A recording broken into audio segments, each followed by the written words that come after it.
everyone. I'm Katie Henson with Monroe Fire Department. We're bringing you the classroom portion of our fire extinguisher training today. Making a video so we save some time, and hopefully you guys will review before you come out to do the hands-on portion of the training. So we'll get started. I'll move through as fast as I can. So the fire tetrahedron, you have to have all four of these things to come together for there to be fire: oxygen, heat, fuel, and the chemical chain reaction. If you take one of these away, then the fire will go out. So there's different classes of fire. So in hand, there's different classes of fire extinguishers. So a Class A fire is ordinary combustibles. So that's pretty much vegetation outside, the trash can fire, just wood products, different things like that, straw. Class B is flammable and combustible liquids. So diesel fuel, gasoline, different cleaning products, paint thinner. You can see the examples there on the screen. Class C is energized electrical equipment. So if your phone, computer, printer device, anything like that were to be on fire, then that would be a Class C fire while it's plugged up and still has the electricity going to it.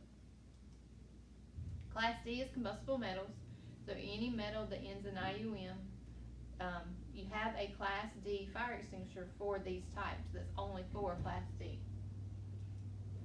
Class K is the commercial cooking operations.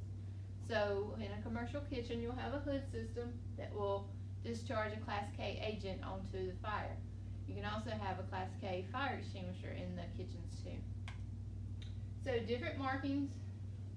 So you have triangle, square, and a circle. You can see that that's going to tell you what that extinguisher is good for. And so ABC is your most common fire extinguisher that you're going to run across. So if it has a slash through it, that means don't use it for that. So you could have any of these combinations right here of fire extinguishers. That D is always going to be by itself. And in the kitchen you could have an AK combination. So fire extinguisher ratings. So a unit A is equal to 1 1/4 gallons of water.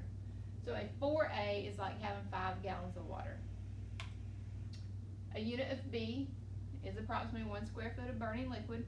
So that's how much B, or flammable combustible liquid, it can put out. So if you have a 40B, then that's going to cover approximately 40 square feet of burning liquid if it was down on the floor, spread out.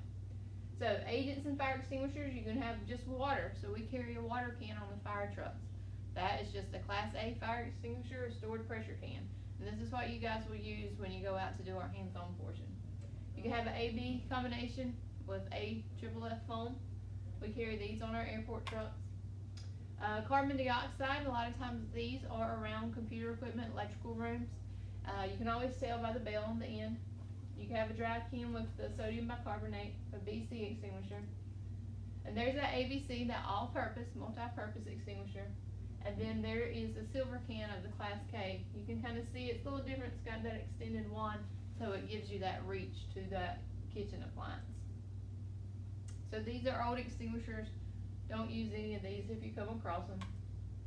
So monthly inspection. So somebody should be coming around to do the monthly inspection on your fire extinguisher. They are checking that it's in its proper location, it's accessible, the pin is in place, it's got the proper reading on the gauge, it's in the green, it hasn't dropped pressure, it hasn't been damaged or tampered, the hose is in good condition, and nothing is blocking the nozzle. So you also have an annual maintenance check where a tech comes out to check the fire extinguishers.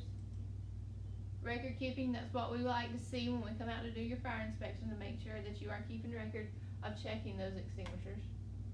And so when to use that fire extinguisher, it is going to be at the beginning stage of a fire. With this definition, you don't need to wear any type of protective clothing.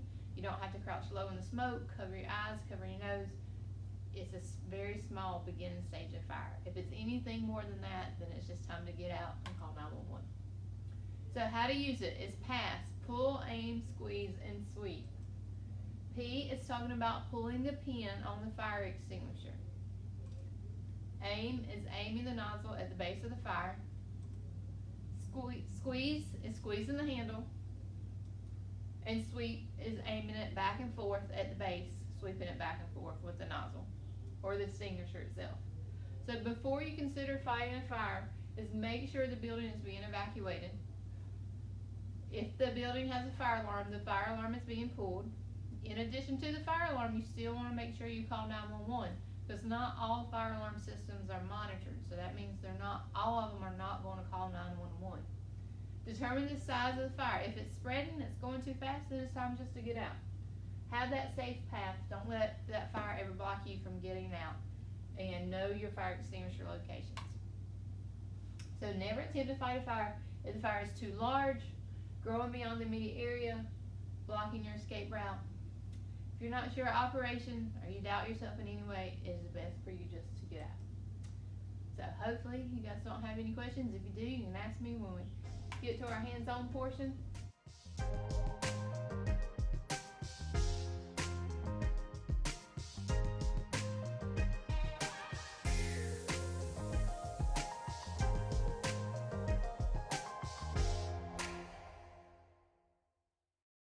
So we have two extinguishers here.